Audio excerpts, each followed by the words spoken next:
Assalamu alaikum tuanдар. Алдыңыздарда Nexia 2. 2008 жылғы туандар. Кыймылдаткыч көлөмү 1.5.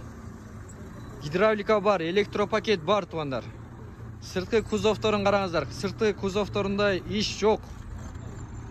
Машинаны алыш керек, миниш керек туандар. Ходойлору жакшы, моторлору жакшы туандар. Моторлору 8 клапан, ички салондорун көрсөтөлү келиңиз. Электропакет, гидравлика бар, кошумча видео регистратор бар, алдын аркасын тартат туандар. Мынакей.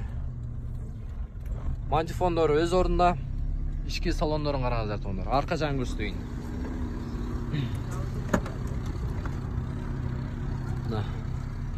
Ички салондорун караңыздар туандар. Бул автоунаа ошто.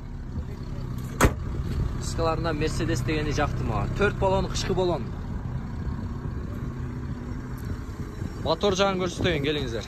Мотор жагын караңыздар. Май жебейт, түтөбөйт. Машина таза, чиликтери жок тугандар. Машинаны алыш керек, миниш керек.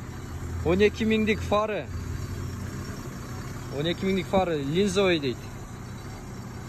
Туманниктер иштейт тугандар. Туманниктерден иштесе болот. Номерди жазып коебуз, ошол номерлерге кайрылып бересиздер тугандар. Баасы 250 миң дейт, боло турган баасы 230 миң дейт. Башкаларга бөлүшүп коюңуздар, ой пикир жазыңыздар.